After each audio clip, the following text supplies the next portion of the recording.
ख्याल से सबसे गहरी ट्रेनिंग एकेडमिक्स में, एजुकेशन में ये चाहिए कि एक कायदे का इंसान कैसे बना जाए और बिना सैडिस्ट हुए दूसरों की खुशी में थोड़ी अपनी खुशी तलाशने की आदत हमें पड़ जाए तो बेहतर है। एम्पैथी की ट्रेनिंग, जो शायद हमारे गुरुकुल्स में होता था। मैं बहुत श्योर नहीं हूँ, मुझे आइडिया है नहीं कि उसका क्या करिकुलम था, लेकिन एम्पैथी की ट्रेनिंग घरों में भी होती है।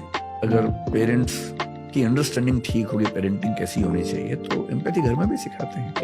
अगर दादाजी घर में हैं, दादी जी घर में हैं और बच्चों से कहते हैं कि उनके पैर दबाओ रोज रात को, अब इसको हो सकता है कोई वेस्ट के नजरिए से चाइल्ड लेबर कहे या चाइल्ड एक्सप्लॉयटेशन कहे, पर मेरी नजर में इससे बच्चा दो चीजें सीखता है। एक वो ह्यूमिलिटी सीखता है, विनम्रता सीखता है, और एक एम्पैथी सीखता है कि अगर मेरे दादाजी की टांगों में दर्द रहता है और मैं उनके पैर दबा रहा हूँ, तो एक तो मैं आधा घंटा उनके साथ गुजार रहा हूँ, दूसरा मुझे ये समझ आ रही है बात कि मेरा जीने का धर्म केवल मौज करना नहीं है, सेवा करना भी मेरे जीवन का एक हिस्सा है, और मैं उनके दर्द को नहीं बांटूंगा तो कौन बांटेगा।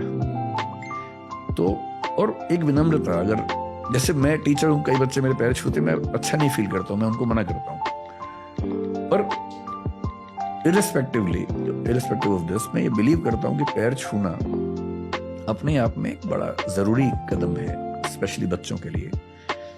उनको झुकने की आदत रहनी चाहिए, और पैर में झुकना हम सिंबॉलिकली ये मानते हैं कि आप व्यक्ति को सबसे ज्यादा सम्मान जो दे सकते हैं वो पैर छू के दे रहे हैं। और पेरेंट्स को कम से कम इतना सम्मान मिल जाना कि मेरा बच्चा मुझे अप्रिशिएट करता है, कम से कम थैंकफुल है, ग्रेटिट्यूड है, ये इमोशनल बॉन्डिंग ही तो है, एम्पैथी ही तो है।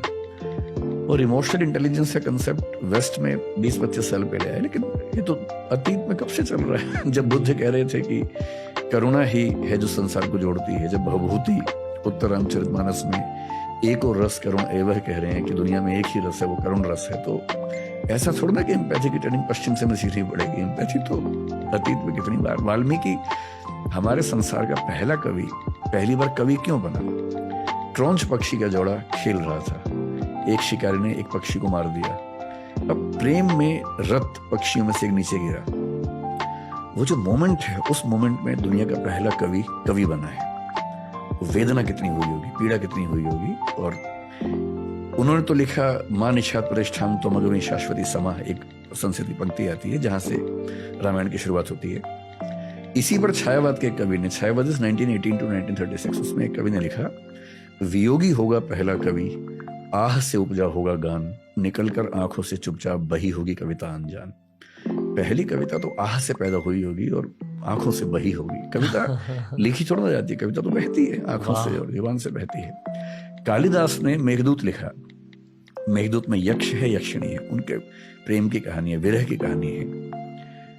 और एक कवि है नागार्जुन, उन्होंने कालिदास पे लिखा और कहा कि एक पंक्ति आती है, अमल धवल गिरी के शिखरों पर प्रियवर तुम कब तक सोए थे, कालिदास सच सच बतलाना, रोया यक्ष के तुम रोए थे। यक्ष नहीं रोया था, यक्ष की आंखों से जो बह रहा है, कालिदास तुम्हारे आंसू हैं। और नागार्जुन कवि कह रहे हैं कि मैं पहचान रहा हूं कि आंसू तुम्हारे हैं। और कवि होने में और लेखक होने में ऐसा होता है। और ये बात ठीक है, एम्पैथी ना हो, अल्टीमेटली इंसान होने का सबसे गहरा मजा तो इमोशंस में ही है। और यदि आप इमोशनली कनेक्ट नहीं कर पाते दूसरों के साथ, और कनेक्ट करने का मतलब है उनके दुख में उनके साथ खड़े होना। आई होप कि वो पेपर सेटर्स ये पॉडकास्ट सुन रहे हैं ताकि अगले साल आसान पेपर निकल के। आसान पेपर से भी सिलेक्शन उतने ही होंगे, इससे कुछ फर्क नहीं पड़ेगा। फिर भी अंतर सिर्फ है कि सीसेट के पेपर में, क्योंकि वो क्वालिफाइंग है, और आप बहुत अच्छे बच्चों को बहुत मामूली वजह से डिस्क्वालीफाई कर देते। मैंने सीखा कि जीवन में जब तक कोई व्यक्ति है उसकी कद्र ज्यादा करनी चाहिए, क्योंकि जाने के बाद अब कद्र कितनी भी करेंगे तो वो फायदा नहीं है ना।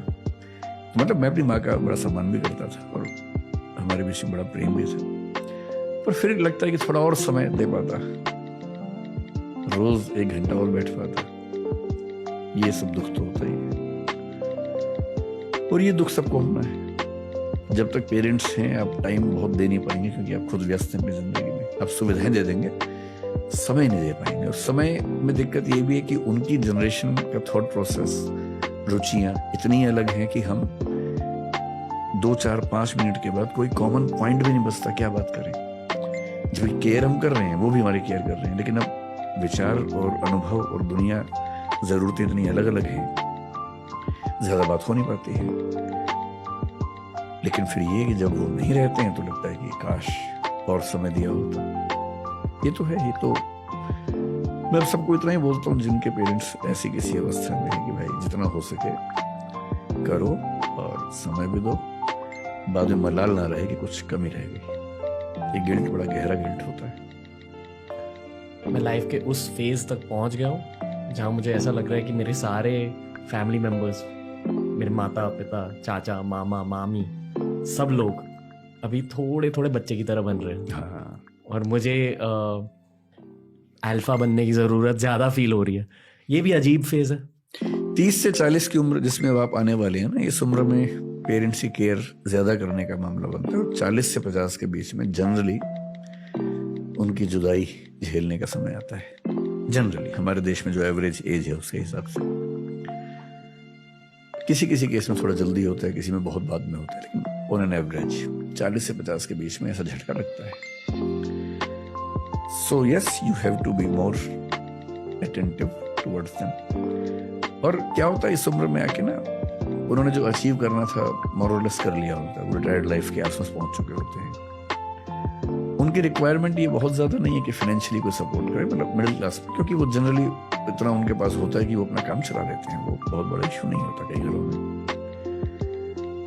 उन्हें उनकी उम्र के कुछ दोस्त मिल सके, ऐसा माहौल आप बना सके, और उनके साथ दिन में 10 मिनट आधा घंटा कम से कम बैठ के बात कर लें, हो सके तो इमोशनल बातचीत, जो पहले की जनरेशन्स में आसान नहीं होता था। अब जो नई जनरेशन्स हैं, पेरेंट्स के साथ इमोशनल बातचीत ज्यादा कर पा रहे हैं।